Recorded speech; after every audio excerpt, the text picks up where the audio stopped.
Hello दोस्तों, स्वागत है आप सभी का हमारे यूट्यूब चैनल यूपीएससी वाले इंजीनियर पर।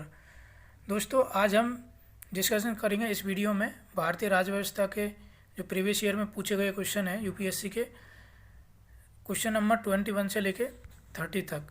इससे पहले हमारी दो वीडियो है वो बन चुकी है, उनकी जो लिंक है हमने डिस्क्रिप्शन बॉक्स में दे रखी है, वहाँ से जाके आप देख सकते हैं। उनमें भी हमने 1998 से लेके 2017 तक PYQ है वो कंप्लीट करा दिए हैं, यानी क्वेश्चन 20 क्वेश्चन करा दिए हैं।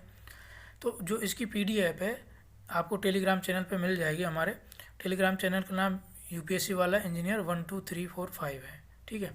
उसकी लिंक भी हम दे देंगे आपको डिस्क्रिप्शन बॉक्स में।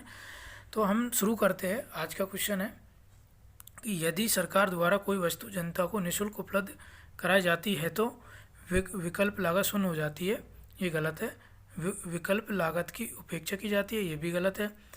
विकल्प लागत को उत्पादन के उपभोक्ता से कर देने वाली जनता को अंतरित कर दिया जाता है, ये भी गलत है। इसका जो लास्ट ऑप्शन है वो है कि विकल्प लागत को उत्पाद के उपभोक्ता से शासन को अंतरित कर दिया जाता है। इसका कहने का मतलब है कि जो विकल्प लागत है, जो उत्पाद का उपभोक्ता, यानी हम खुद मान के चलो कि हम कोई वस्तु खरीद रहे तो हम आखिरी उपभोक्ता हुए उत्पादन के, तो हम सरकार को कुछ टैक्स देंगे, उसके रूप में दिया जाता है, ठीक है। तो उसे कहते हैं यदि सरकार द्वारा कोई वस्तु जनता को निःशुल्क उपलब्ध करा रहे, सरकार हमको कोई वस्तु है निःशुल्क उपलब्ध करा रही है, तो सरकार अपनी जेब से थोड़ा ना पैसा देती है।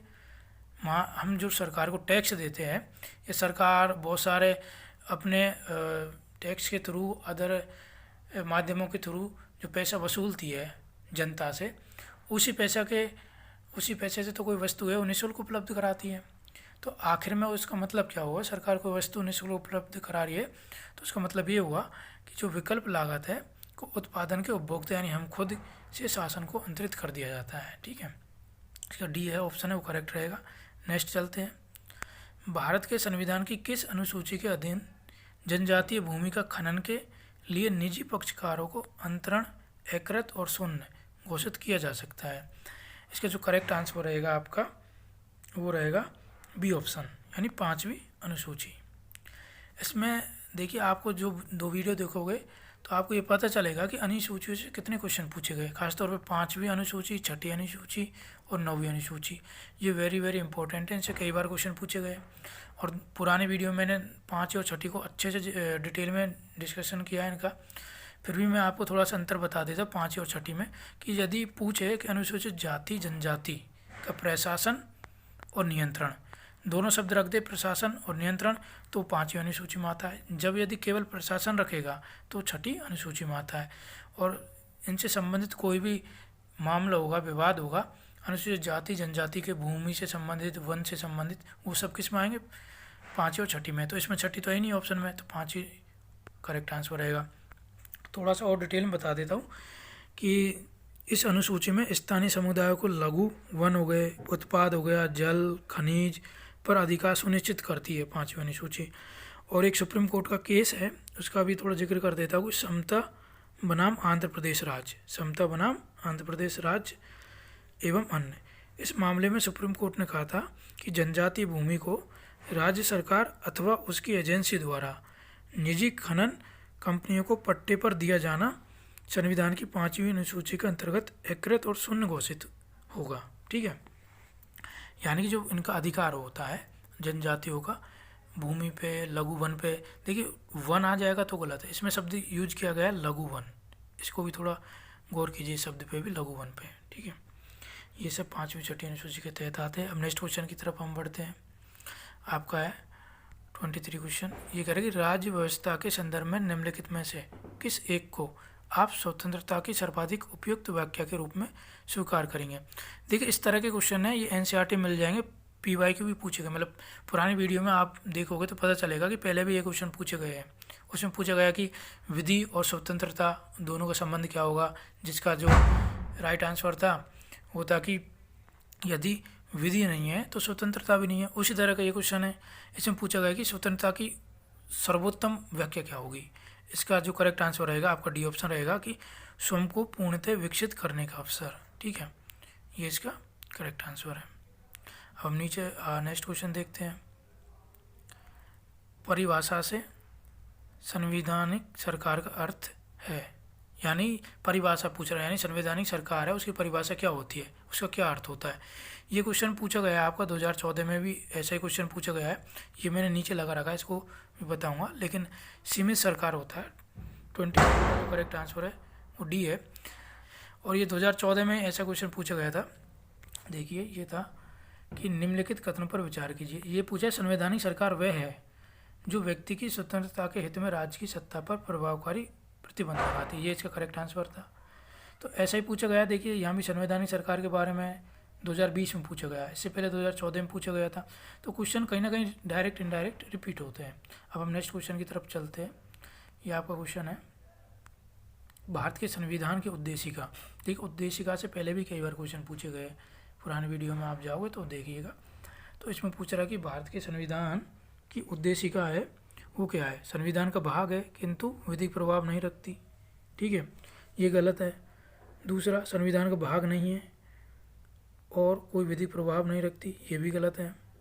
तीसरा देखते हैं इसमें, संविधान का भाग है वैसा ही विधिक प्रभाव रखती है जैसा कि उसका कोई अन्य भाग संविधान का अन्य भाग रखता है, जैसे फंडामेंटल राइट हो गए, डीपीएसपी हो गए उसकी तरह, तो ये भी गलत है।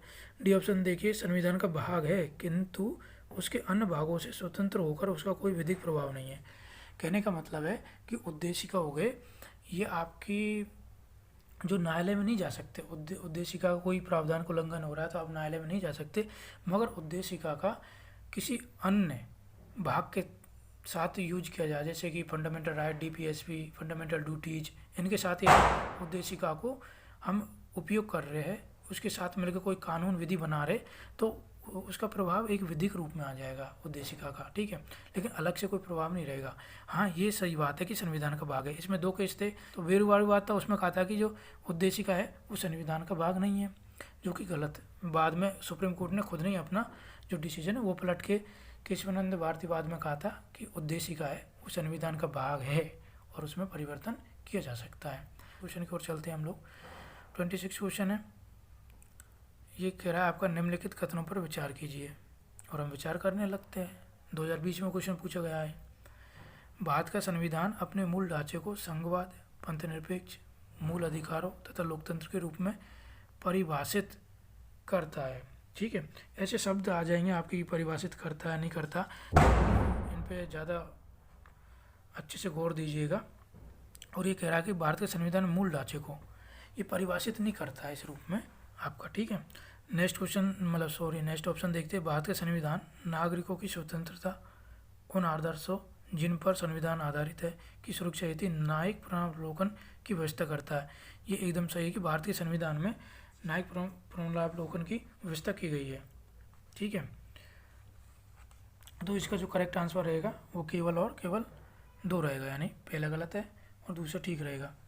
पुनरावलोकन का जिक्र आपके कई अनुच्छेद है, जैसे अनुच्छेद 143 में किया गया है कि न्यायालय अपना पुनरावलोकन कर सकती है, 226 में हाईकोर्ट के लिए है, फिर 13, 32, 131 इस तरह के ही आपके जो आर्टिकल है उनमें इसका प्रावधान किया गया है।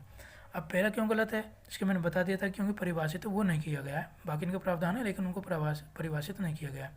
अब नेक्स्ट क्वेश्चन की ओर चलते हैं हम लोग। जो आंसर रहेगा वो आपका बी रहेगा।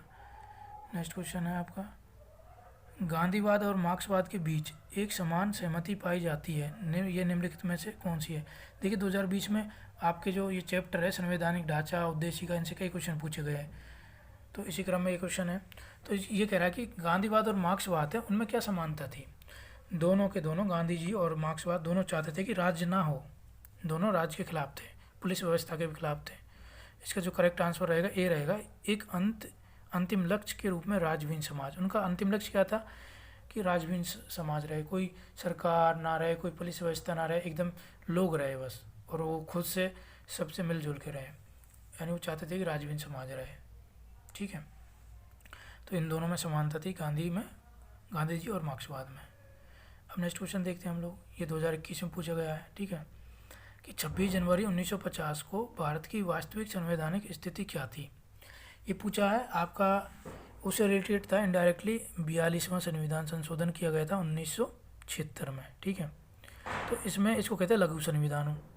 इसमें आपकी जो उद्देशिका है उसमें भी आपको परिवर्तन किया गया था, कुछ 3 शब्द जोड़े गए थे आपके, ठीक है।